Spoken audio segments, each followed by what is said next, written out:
Mr. Michael Vit, thank you for today's interview. The European door for Macedonia is still closed. What can we expect this year? What to expect? I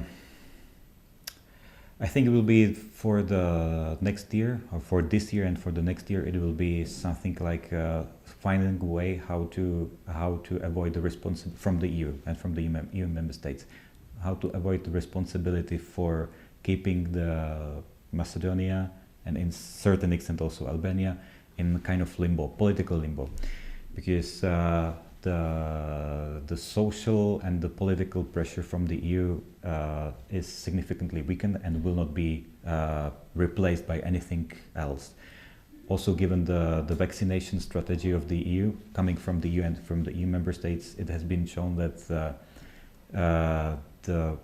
the people, and I mean the society, like the way how the people can touch the EU, is not in the place for here in the region. So how to get what will be the vision, to get out of illusions that the enlargement process is still ongoing, and that this will have to be replaced by something else, some concrete, tangible tools and results that will be offered to the people, not to the elite, but to the people. So we can't expect a start of negotiation process during the next 1 or 2 years? Well, obviously miracles can happen, but given especially the development in Germany and France, especially in those two big countries, and to some extent also in the Netherlands, no.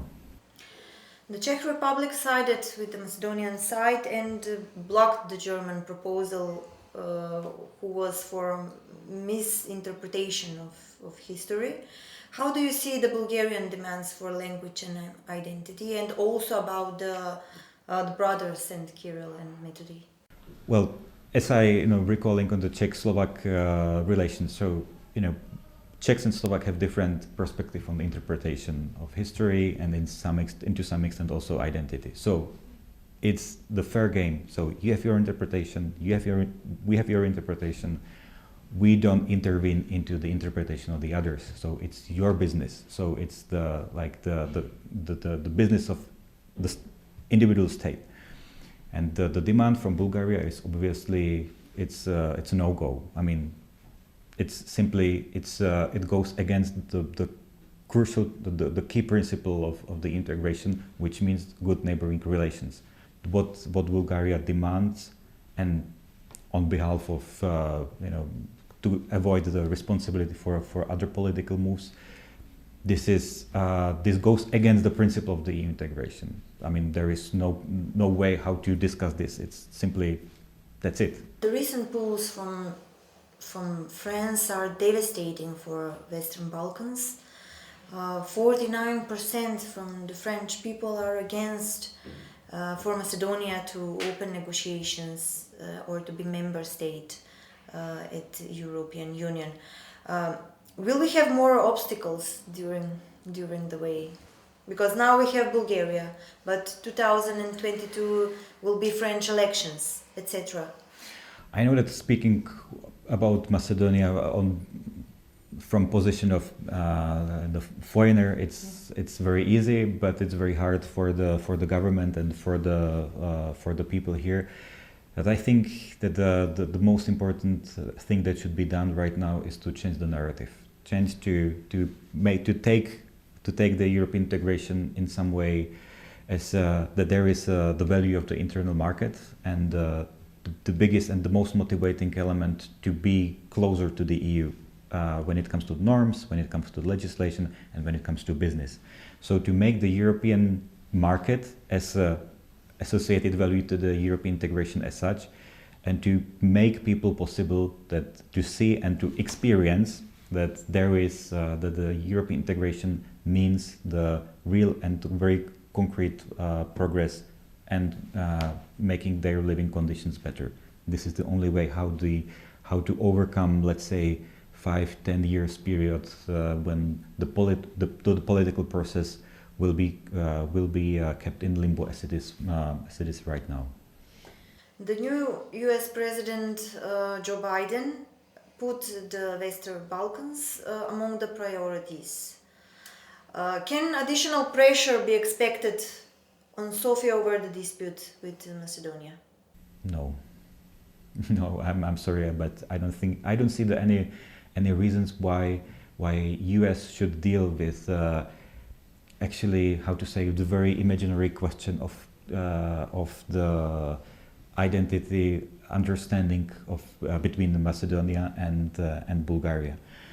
If there is a potential threat for escalation of with more security related means, then maybe we can think that that the U.S. Administration will put its feet into door and say like, stop it. But given the processes in Kosovo, given the obstacles between Pristina and Belgrade, I don't think that this is something what U.S. should consider as a issue that they should deal with here in the region.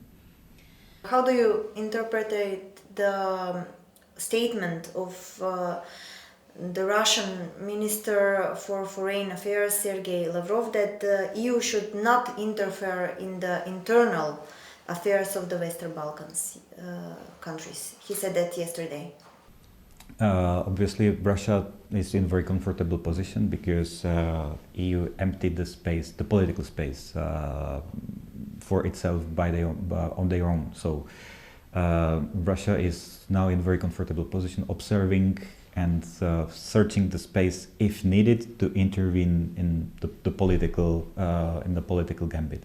So I don't think that this is something what should be taken as a relevant point, and this is the part of the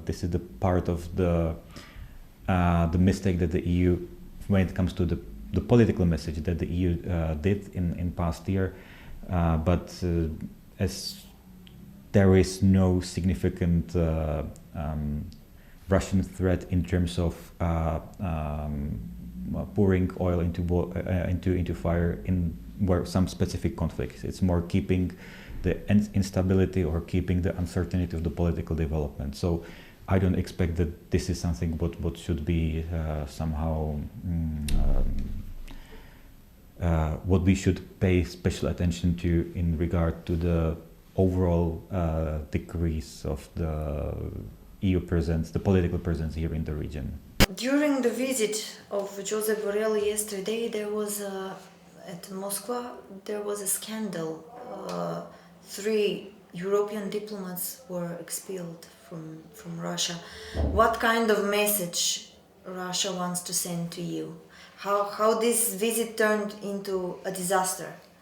Yes, it's a pure humiliation. It's a demonstration of power. It's a demonstration of not allowing to rise any doubt that the regime is keeping the power very strongly and will not allow any kind of intervention, even the slight political intervention into Russia internal affairs. And I think this was a very bad diplomatic move from the EU, given the context of the Russian vaccine Sputnik V, and given the context of the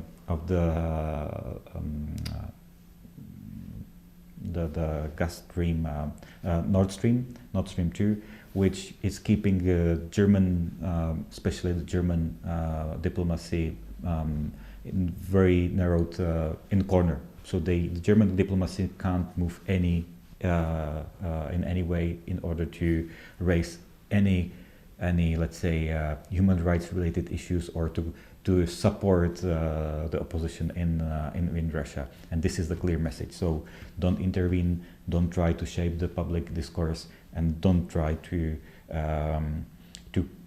play this double role of, on the one hand, keeping the business going, and on the other hand, portraying us as something like